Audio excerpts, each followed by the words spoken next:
Hi, welcome to my science video. All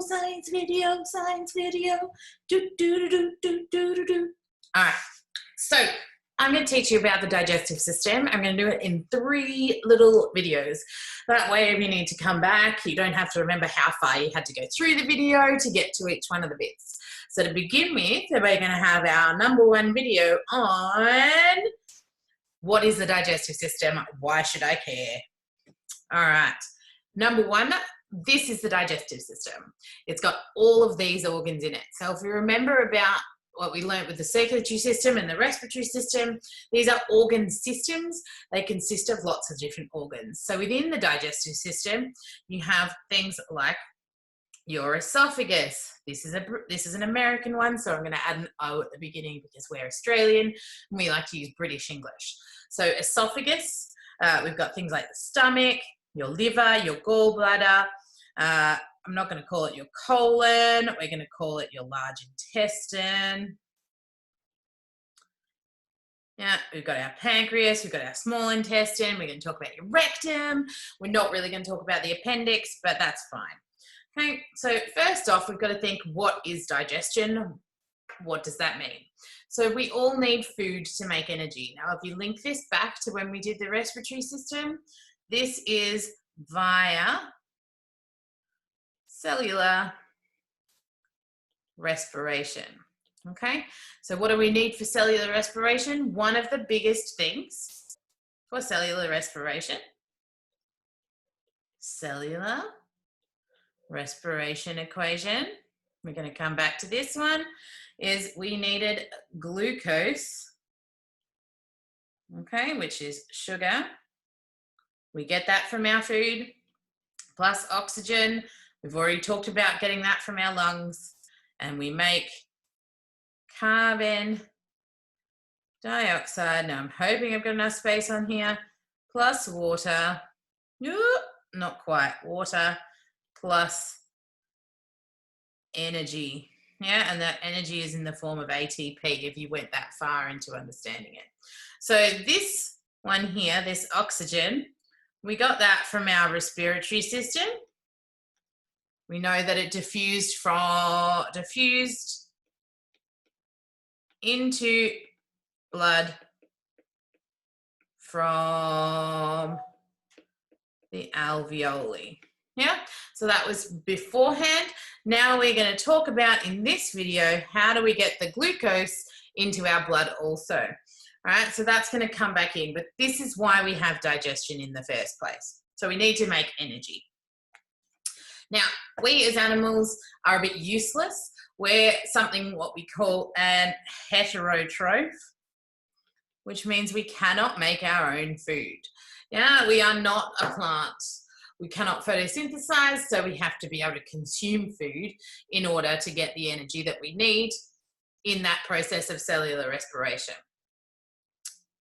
All right. When we eat the food, though, the food comes to us in these really big molecules, and they're not very useful. What we really need is that glucose. We really need a nice small molecules. So this whole system is all about taking those big food molecules that we eat and breaking them down into useful things for our body to be able to create energy from. So we have to break it down into simpler substances so that we can use it by our body cells. So what I want to make sure is, if you haven't done this already, pause the video, stop the video, something like that. Go and download this document on Sector. It's linked to Unsector. I will have talked to you about it in the Zoom, but you must have this one with you. Now, if you, like me, have a lovely Apple Pencil, you are more than welcome to do this on your iPad. You don't have to print it out. If you are one of those people that really likes to have things printed, you like to draw with different colors, all sorts of stuff, feel free to print this out, stick it in your book, and we'll work on it that way. But by the end of these 3 videos, I want this diagram to be, at least if you printed it out, about an A4 page. If you wanted to make it A3, you could, but it's a bit harder. And I want it to be all filled in. So it needs to be completely labeled. It needs to have all the functions or as much of the function on there. So we're going to use text boxes, or you can use your pencil, or you can use your finger if you're good at writing to label this system. All right, so when we talk about digestion, we're going to break it up into two different parts. We're going to break it up into mechanical digestion, and we're going to break it up into chemical digestion. And in different parts of our digestive system, we do one or both of these processes. So the first thing that we're going to talk about is mechanical digestion. This is when you're going to physically break apart those big food molecules into smaller ones. The smaller you make them, okay, so we want to reduce the size of these particles. If you make them smaller particles have a larger surface area. Okay, so SA stands for surface area. This means that we can break them apart even faster in this second stage here.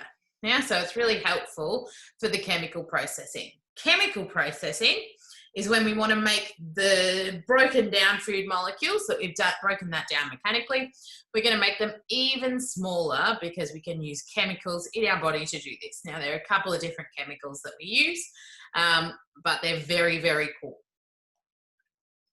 Okay, last thing in this video before we go on to the next bit, which is going to walk us through the digestive system, we're going to go on a journey.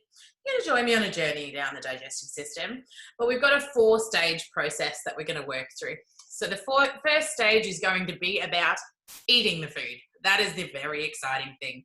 If you need to stop because this is making you hungry, please stop, go and get some food, come back to the computer, and then eat while you're doing this. And you can think about what is happening. I am giving you permission to eat while we work. Doesn't matter what it is either. So the first thing that you're going to do is you're going to ingest the food. Now, I don't have any food near me to practice with this, but the ingestion is just the action of placing it in your mouth. Then we do a whole bunch of mechanical and chemical digestion. We're going to tear apart the food. We're going to crush the food. We're going to churn it together. We're going to add acid. We're going to add these things called enzymes. We're going to add this stuff called bile.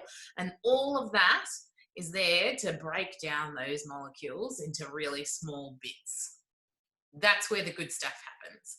After you've broken it down, so we've done the eating, we've done some of the breaking it down, and then we get to this part here. This is the really good part for your body. This is where we start to absorb all of the goodness from your food. Now, absorbing is involving moving the nutrients into your circulatory system. So we've got to get them out of the food, out of your digestive system, into your bloodstream. Once they're in your bloodstream likes to take them all the way around your body. Circulatory system, you know, it goes to almost every single cell. There's a capillary lined up next to it, and it can drop it off where it's needed. Once those cells have access to those small food molecules like glucose, they can do cellular respiration. What's the benefit of that? That's when we get the energy.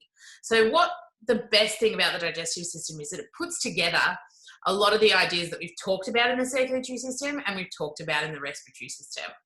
And when we've finished all that and we've taken out the good stuff and we're happy with the digestive process, we've got to get rid of anything that's undigested. And this is the yucky part. This is the egestion.